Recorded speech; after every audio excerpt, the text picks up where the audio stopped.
You're listening to another Geek Pride podcast.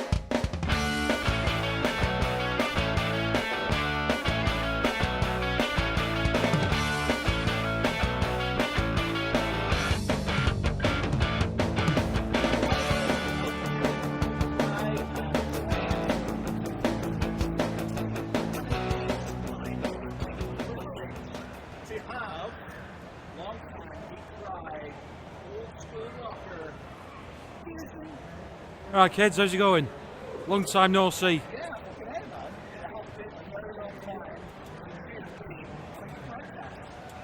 Well yeah, I mean, busy lad. Yeah, I'm no longer in Manchester, sadly.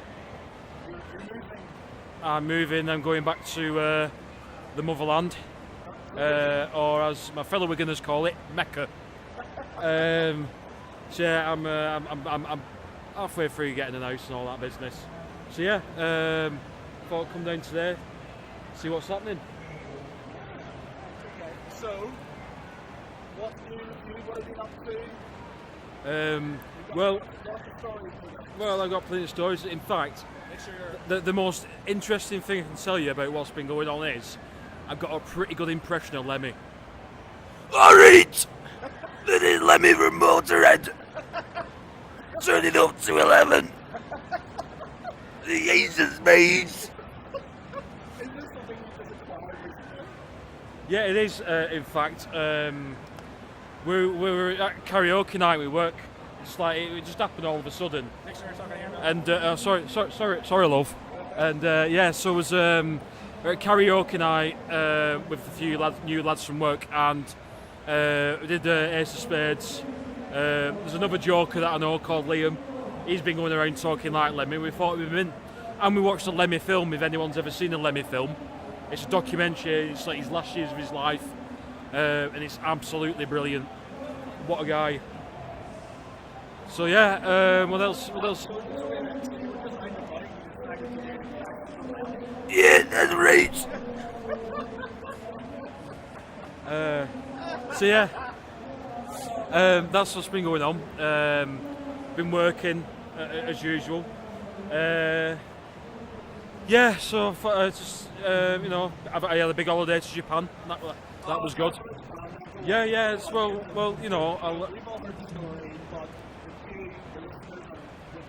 yeah. I mean, it's another world. I mean, don't go over there if you want to just go to Spain in the sun and booze, because that's not going to happen.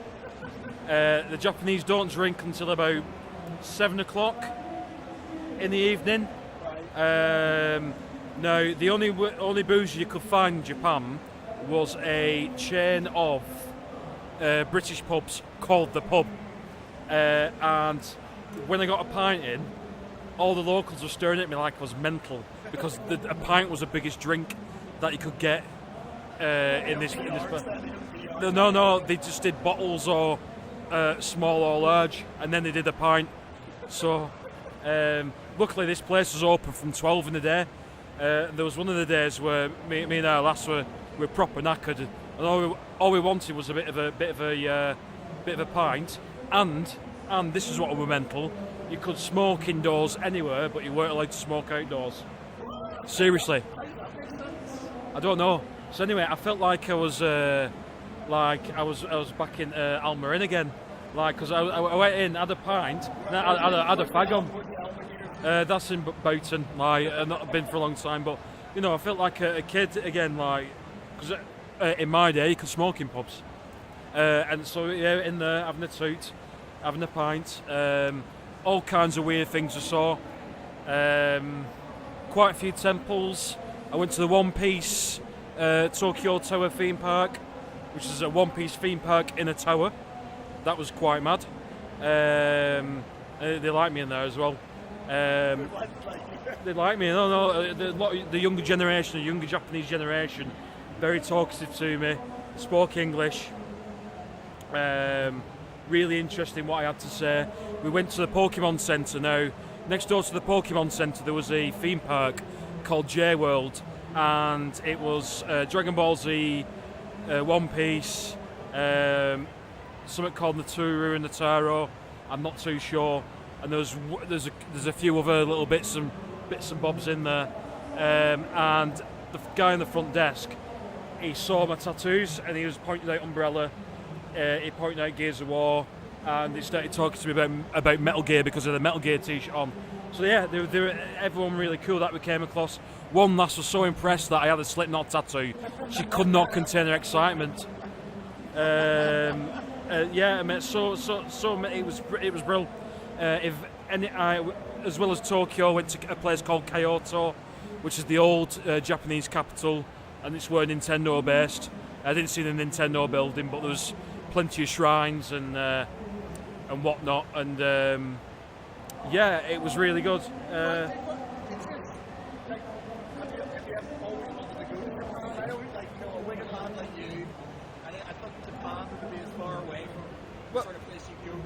Well, you know, this is something that people say to me, but a lot of the things I like are Japanese. A lot of the things I've grown up with are Japanese. Sega, Japanese. Nintendo, Japanese. I love my Pokemon. I love my Dragon Ball Z. I like my anime, Japanese. I like, I quite like using chopsticks and all that kind of business. You know, right? Well, I did it. Well, you know, this was. The food was good, right? No complaints, but it was a lot of badass adventures I had. It did play. 'Cause some of the food. One thing that I found strange is they give you an egg that's only cooked a tiny bit, so you can still see it's a bit raw.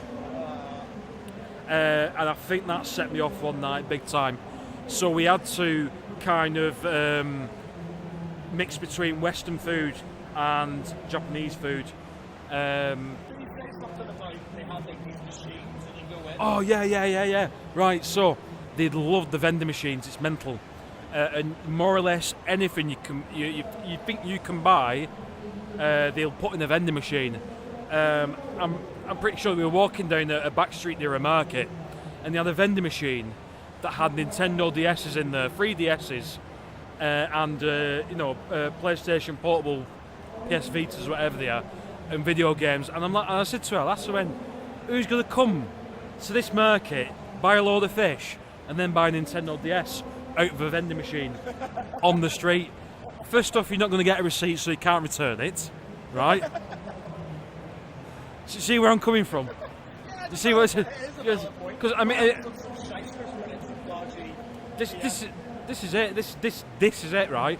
One thing that they had, like, if you wanted a can of pop, like, they're everywhere, vending machines for that. Noodles, they had vending machines for dry noodles, so a bit like a pot noodle. Their version of a pot noodle was a cup noodle. What else? No, right, that I think that's a myth. No, I can tell you about the seedy stuff I saw. Which I'm telling you now, it took me. I could not believe what I was seeing. So one of the days, me and my other half, Emma, we went to Akihabara, which is, if anyone knows anime, it's like the area to be at. It's full of shops. All the cosplaying people hang around. They've got themed cafes like on Final Fantasy, Gundam, and all kinds of stuff. So there was a building that basically displayed an anime arse, a lass's arse, a massive anime arse, right? And I said to her, I said, bloody hell, I said, so the Wigan Council saw that, they'd be having that right down. You'd never see anything like that. You'd never see anything like that in Manchester, right? Anyway, this certain building, there was a lot of very well-dressed Japanese businessmen going in there. So we came past it the third time, and I said to Mrs., I said, let's go in, let's just go and see what is happening in there. Right. So she was like, let's have a look. You know, we're here. It's so strange. So the first floor we went in, it was like a bit of an HMV. So there were CDs, there were Western CDs, a lot of Japanese CDs. So I didn't think anything of it, and they had quite a lot of rock music. They do really like the rock music, but when I say really like, I'm talking the extreme stuff. They love the death metal. It's weird. They're really into it. So anyway, we thought, right, well, there was no one on this floor. There was no Japanese business event on this floor. So I thought, right, let's go to the next one up. Right. On to the next one up. Again, bit like an HMV. DVDs. There were no CD DVDs. But there were DVDs. A lot of Western films that have been dubbed and translated. So again, that was a normal floor. So then we thought, right, let's go up another floor. Again, a bit of an HMV. But this time, this is when it started getting a bit weird. So they had half of this room had computer games, the other half had CDs again. But the CDs all had anime characters on the front. So apparently a lot of people, a lot of singers, don't actually sing live. They sing on a CD and their character is personified as an anime character. It's bizarre, man, it's bizarre, right? And then I think they've got an act in Akihabara. Now it's a dance troupe of girls, of about 24 of them. And if you're a fan of this dance troupe, I forgot what they're called, but if you're a fan of this dance troupe, you buy like a glow stick for your favourite character, and you roll up to the gig, which is nearby. And I think they do gigs every 2 hours. And they're like dancers and whatnot. They're all like anime characters? Well, they're all dressed like anime characters.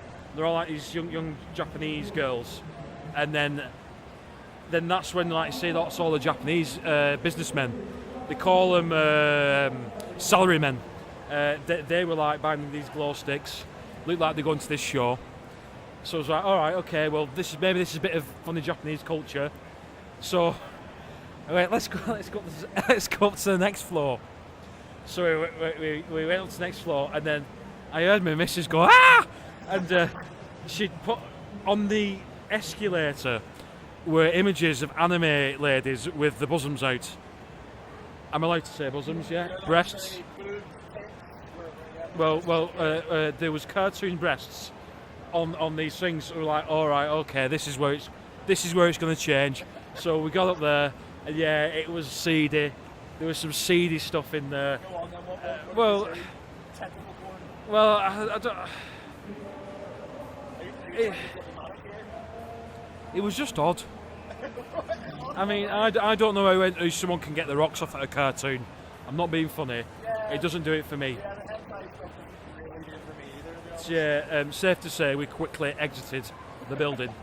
So yeah, that was a bit of a shock. It was bizarre, very bizarre. I'm trying to think What's the biggest sort of cultural difference do you think there from like here and there in your mind? Like, you're walking down the street in Wigan, you're walking down the street in Kyoto. What's the two? Right. This is something. This is a serious note as well. Growing up, and a lot of people growing up, some people come from broken homes and, you know, have things that happen in their life that's sad. Over in Japan, it was quite clear, if you were the cause of the breakup of a family unit, you were absolutely fucked. I seriously, I mean it. You were cast out. You'd be cast out of society. You would be ostracised. You are expected, to be loyal to your family, loyal to everyone. There was no, it was the family unit. There is such a massive thing. Even to the point where we're going to temples, we saw like wedding processions going on one after the other. Like, because the Buddhist religion that they have, it must have been something like christening for kids. You know, like the Western alternative. Like, you know, it was like a christening for kids, like a coming of an age thing. We saw that. The family unit was massive. That was something that was so evident being there. Everyone as well, very robotic. You could actually see when somebody stood out in the crowd. Right, put it this way, right?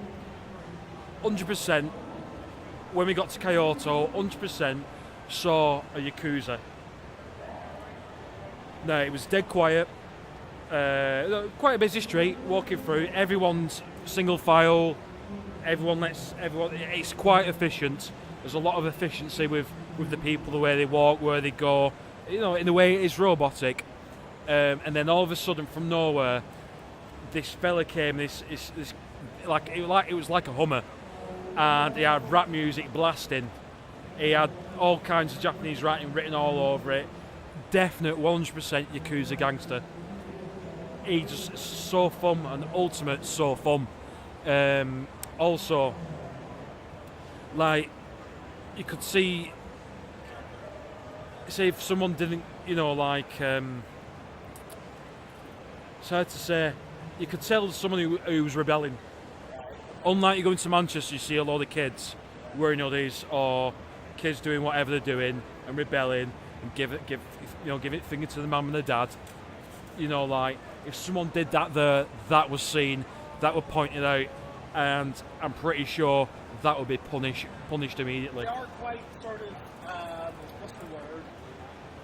They're quite sexually repressed, aren't they? Oh, tell me about it. They're sort of, it's weird because they're into some pretty fucked up stuff from what I've seen, but they're also like, if you were ever to watch like Japanese porn on TV, on like RedTube or something, it's all blurred out. They have a lot of stuff blurred out.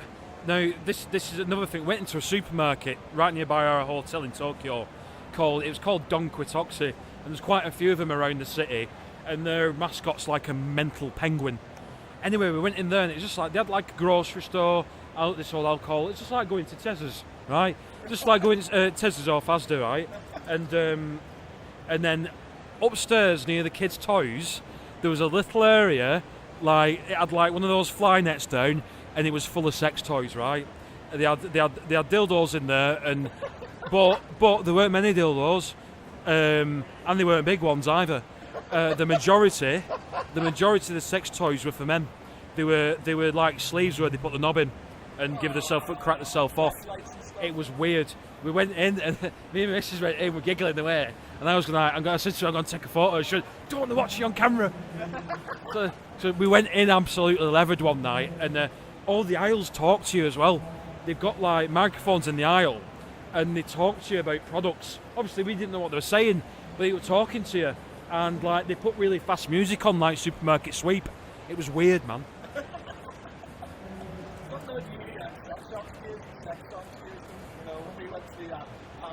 Oh yeah, well, that do you know what that thing made that trip. It was Smith's idea. Kudos to Smith. We did spend though 10 minutes in the shop laughing, and Smith did stand there at one point with the biggest one he saw in the shop, and he just shouted over, it's like, Gearsden, how do you compete with this? How do you compete with a woman that buys this? I went in there and I saw one. I shit you not. I could put my fist down and it was bigger than that. I'm like, how the fuck are you gonna be seriously? Oh yeah. There'll be some mucky cows out there that'll be buying that. And I dare say some fellas, if they're that way inclined, they're all cool, nothing against that. One thing I did see after we went from Hamburg, which next stag do, whoever's it is, right, we've got to buy one with a suction cup on it. I saw a video on the internet where a couple of lads were running around. It was, I don't know if it was Hamburg or Amsterdam, but they were running around with one, and they were throwing it, and it was hitting the window and sticking on the window, and they were throwing it onto people's cars, and there were taxis driving past, they were throwing it on the window.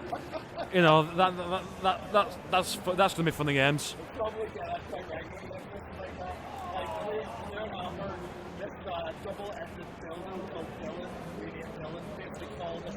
Yeah.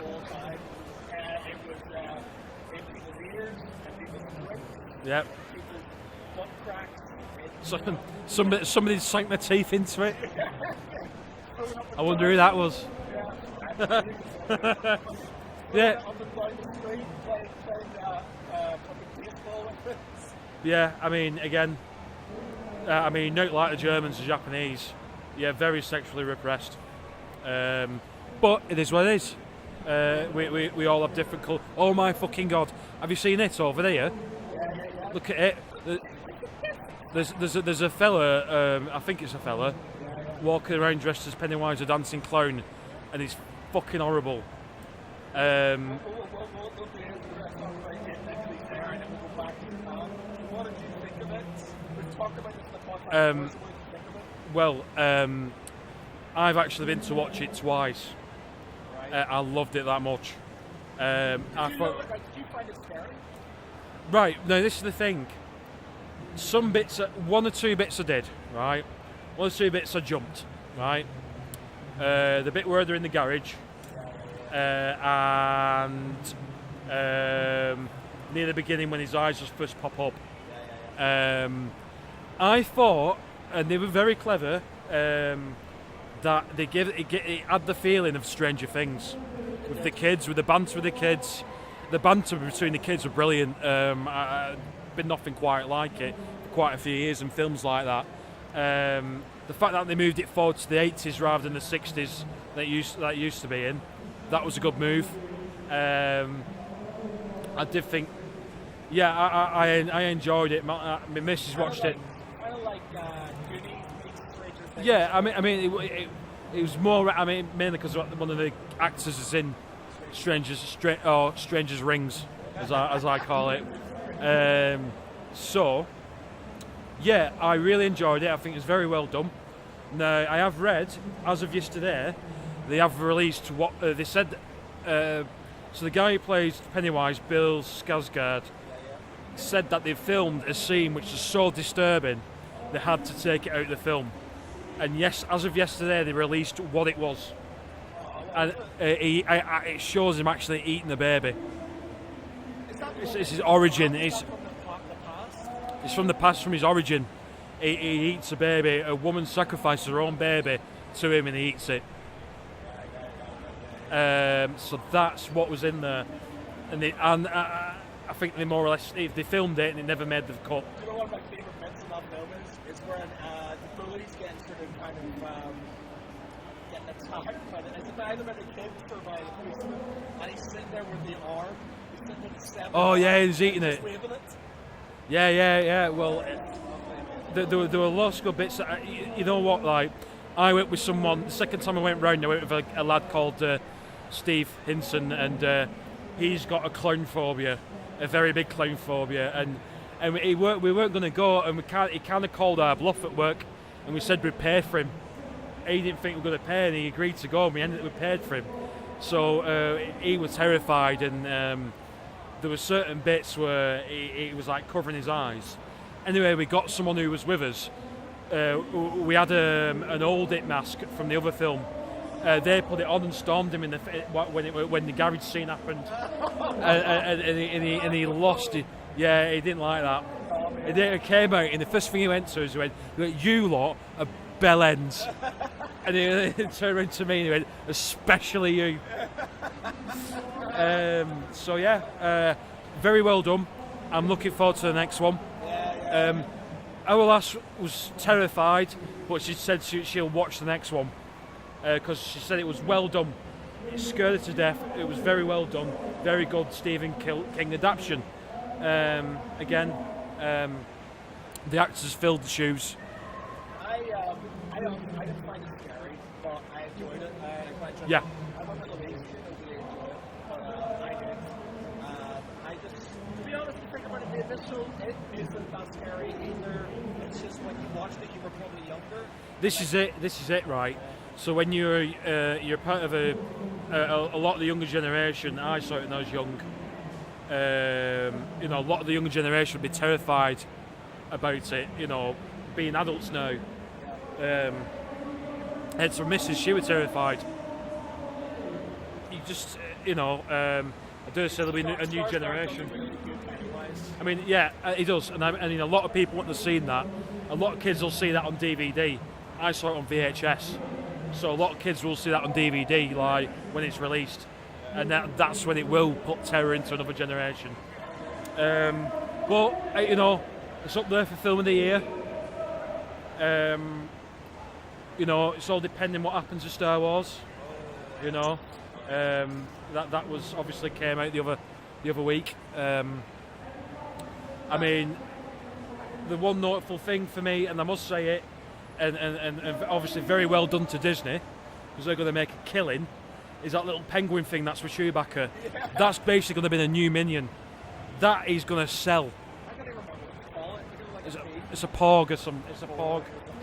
That is probably a lot of people that have seen that trailer have said, "What the hell's that thing with Chewbacca?" It's brilliant, and then they've just basically made the rival to a minion. I'm going to give you two, right? I've done an article on this. I haven't published it yet because I needed to add a little bit towards it, but I'll talk about it now. There's two things that I think are spoiled in that trailer. I think are going to happen. So anybody who's listening to this or watching this hasn't, watched the trailer, doesn't want to hear anything, doesn't want to hear any, potential spoilers, I don't know, just guessing. Then I will cover it now. But first off, they're going to kill off Leia in this one. Yeah, well, I mean, I think that was quite obvious from the trailer. Exactly. It is an obvious. Yeah. And I think the fact, it shows you Kylo Ren attacking the flag state. Yeah. She's on it. Yeah. He does that close-up look. He's about to press the button. Yeah, I think that was defo. Yeah, obviously it shows you the target readily on the cockpit, I mean on the bridge. So I think that's likely. So I guess they could throw in, a curveball, and I think that's going to be what happened in the end. CGI her later, but I think they've said initially they really didn't want CGI her. Well, do you know what? I think this is going to be their version of Empire Strikes Back. Yeah. Obviously, I think they'll kill her off like they've shown in the trailer. Well, which they give the impression of in the trailer, because it'll be his final part to be part of the dark side. That'll complete it. Now, the second part, for a potential spoiler, is Luke turning to the dark side. Now, this isn't in the trailer. It's partially in the trailer, and it's partially because IMAX have released this sort of standing door type thing. Release those big massive posters with the cardboard and they stand on freestanding things. I can't remember stands or anything. Yeah. Basically, one side it says choose a side. On one side you choose the light side, and it's got like Rey, and it's got Luke, and it's got Chewbacca and all the good side. But then it says dark side. It's got Kylo Ren. It's got like stormtroopers and stuff, and then it's got a dark Luke Skywalker at the top as well. And this now ties in with the fact that in the trailer, there's a bit where he is saying, "I've not seen that part before, and I'm scared of it," or something like that. And there's a bit where he is he's lying on the ground, and he's, I can't remember exactly what he says. I'll have to listen back to the trailer. But he's lying and he's all wet, and it looks like the same place where he confronts Rey. And I have a feeling that's what happens. I reckon he turns. The reason I think he turns is a couple of reasons. If you think about it, Luke Skywalker has had a shit life. Obviously didn't know his father, really. Didn't know his mother. His auntie and uncle were fucking killed. His best mates fucking killed. He had all kinds of his Jedi school that got obliterated. He finds out, Han's dead. It's likely that Leia's going to get killed as well. So he'll find out she's dead. And I reckon he's literally going to go, the Force is the reason for this. The Jedi school is the reason that this has happened. I've wanted to be a Jedi my entire life, and his emotions will get the best of him, and he will go, the only way I can destroy this is by ending the Jedi, aka the Last Jedi. If I end the Order, and I basically kill it. And I reckon that he is going to do that. He's going to turn, and it's basically going to be Rey against him. So it's going to be a double whammy, I think. Interesting theory, Matthew. No, like I said, you've got to think about it. If you look at Return of the Jedi, Luke Skywalker doesn't just use light side powers. He force choked the Gamorrean guards. when he goes into Jabba's palace, he goes up. Oh, yeah. And Yeah. the guy starts holding his neck. He force chokes the range out. That is a Sith, a dark side power, and he uses it now. There was obviously, my word was talking about this in a podcast years back, that this is potentially him being a Grey Jedi. Now, the Grey Jedis are basically a bit of both. They're a bit of good, they're a bit of bad. They're sort of, they can do a bit of everything. They're basically neutral. They're neutral, yeah, they're neutral. Right. They're not good, they're not bad, they just do what they want. They're okay, they're most stringent, most set. Whatever, I'll do what I want. And I reckon he's just, he knows the dark side, I reckon he's just going to go, the only way he can defeat it, and he'll harken back to when he defeated his dad. The reason he defeated his dad, Darth Vader, was because he got angry, and he used that sort of hatred to defeat him. Right. He came back again, where I reckon all this shit has happened to him over the years. He's been secluded on that island. The whole thing is literally just fucked, and he's just going to go, you know what? This has to stop. The only way I can do it is destroy the rest of the Jedi, and then not be Rey or just sort of fall into the dark side just so he's no longer a Jedi. Maybe that's what he's doing. I reckon that's a plausible theory. Yeah, I bet you any money though. Here's one for you. Here's one to take to the bank. They'll put in the ghosts of like the old Obi-Wan Kenobi and Yoda in it at some point. They'll be in there going, Luke, what are you doing, Luke? Well, the thing is, there is another sort of clue in the trailer.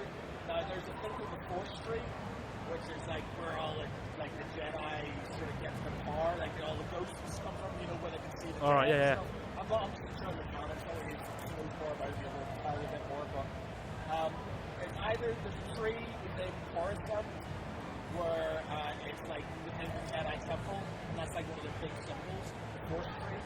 And there's a bit in it where it shows you this whole gnarled tree that's been destroyed, and they're within a tree themselves, they're walking within a tree, and it could potentially be that they're within the Force Tree, and they're going to try and destroy it. So, we'll see. Yeah, well, what date's out again? 13th, we're going to see at 12 o'clock in the evening. I'll be asleep, mate. I'll be tucked up in bed. Yeah, so. All right, back to Japan. Well, no, we can leave that another time. No, I want to ask you something.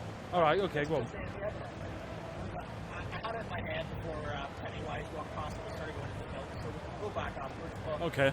two things, right? So one of the best things in Japan and one of the most fucked up things. What did you really like and what did you dislike?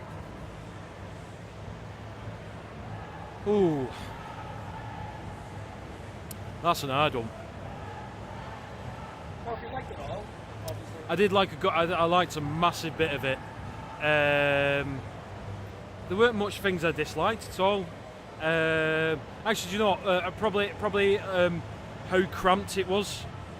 The hotel room I was in, like, I'm a small guy, right? My feet were sticking out at the end of the bed. I think mainly it was like just little things you miss from home. One of the things is one for you, right? So I went to the toilet, right, in the hotel room, and I went number 2. There was no toilet paper, and I was like, "What am I doing? What's going on here?" Anyway, you have to press a button, and this thing comes out and shoots water up your ass. Yeah, so I weren't too keen on that, but after a while, I kind of liked it. It was nice, it was warm.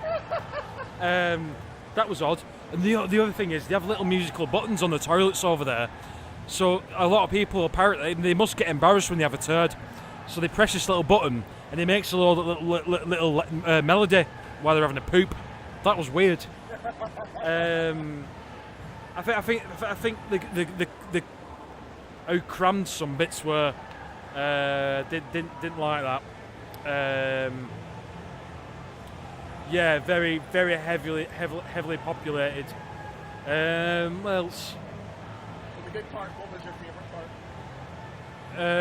A good chunk of it. I tell you what, we found. Tell you what annoyed me. and I really get on with Americans.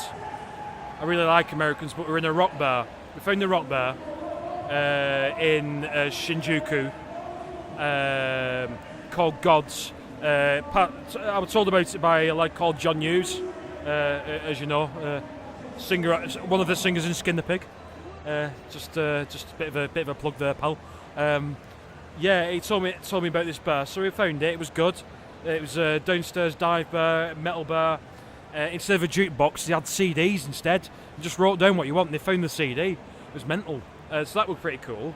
Anyway, I think it was the second time we were in there. We bumped into an Australian couple. Got on with them, had a chat. We bought each other beers. All good. And all of a sudden, from nowhere, some Yanks came in, took the tops off, going, "Oh, look at me and Den Musley." And I was like, "Come on." And then, turned around and I looked at the Aussie lad outside. And he looked at me and went, "Americans." But yeah, it was. You could. Yeah, that was odd. Probably being packed in as well. Packed in. Really just on the tube, just being rammed in.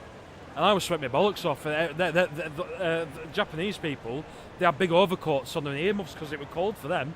Me, it was like I was boiling. I had my shorts on and the vest. So yeah. All right. So we're at the Expo now. We've had an interesting day. Yeah. We've had a lot of people fail for one reason or Yeah. another, obviously not their own fault. So we've been working very hard to get this. We've got a bigger area this year. Bigger area and less people. Bigger area and less people. We still managed to do it. So Yeah, we attracted the crowd. yeah. The Rocket League tournament. I think if we had more people, we could have done a bit more. Yeah. We could have got the live streaming up. We could have got the Gearsden table out. That could have been going, which is a shame, really. Quite a lot of good prizes. Yeah, what about that kid? He didn't want Oh, Christ, man. Right, I'm telling you, listen. Right, so these two kids just finished playing, and They've won 5 games in a row. yeah, they're really good at Rocket League, right? So there's an array of prizes. Two of the top prizes over there. There's a copy of Lego Dimensions with the whole set, with the starter set with Batman and Gandalf and I think it's someone from the Lego movie. So that goes for at least 80 sheets for that.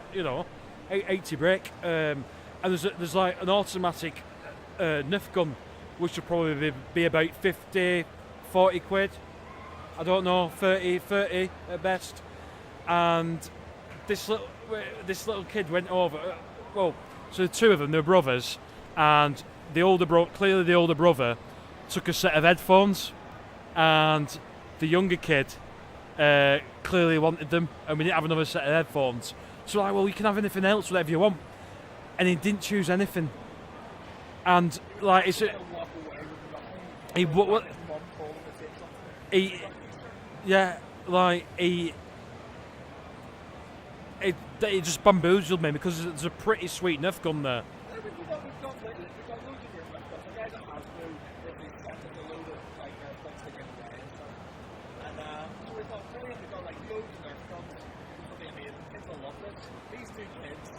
Come off, but again, really excited that they won and stuff, looking around, they were looking for ages, didn't know what they were going to take.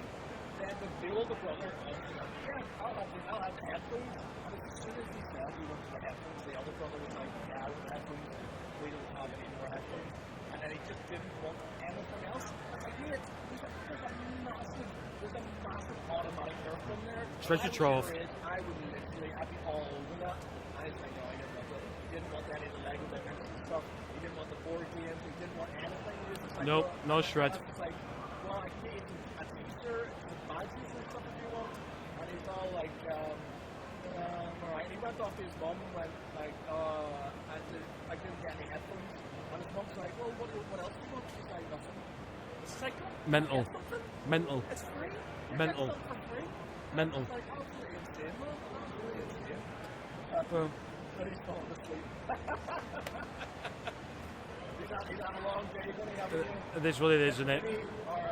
Our cameraman, audio guy, a very, very long day. I think we've got to wrap up soon. It's Really 6 o'clock. We're going to be ending. So just before we go, impressions thus far compared to last year?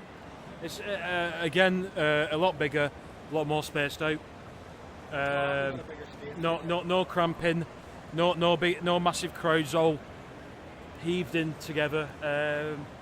It's bigger and better. Bigger and better as it is every year. So yeah, big thanks to the guys from Play Expo for having us. It's a big space. Don't worry, Gato. I thought we were going to get the same as last year, so I Yeah. said I thought I was going to like switch, and then I found out that they give us a big space. I was like, all right, not too bad. So we got everything in. Just the fact we didn't have enough people to sort of do everything we kind of wanted to do, which is a shame. Yeah. But to be honest, with the three of us, I don't know. And my lovely girlfriend, Louise, helped us out, the four of us. We probably would have been able to do it all anyway. So Yeah. you know, but given what we've done, a good day all in all. Yeah, it's been all right. It's been all right, and Good to have you back. yeah, I'll once some. We need to get you back on the podcast, man. Yeah, once I'm in my mum's internet's bad, mate, so we can't do it there. Yeah, once hopefully by Christmas. If not, it will be 100% in January. So hopefully be in by Christmas. Once I'm in, once I'm set up, once I've got my internet, once I'm sorted, I'll be back. I've just been living back at my mum's for a bit, and travelling quite a bit, So yeah, so I'll be back for a bit. I'll raise my ugly head now and again. So. All right, okay, guys. So we're going to end it there because then he's on the field. Might not be what's going on, and they're about to close in 3 minutes. Yeah. That's too long, Captain. And that's the way the news goes. All right, guys. Thanks very much. And I'm Gearsden. Bye bye.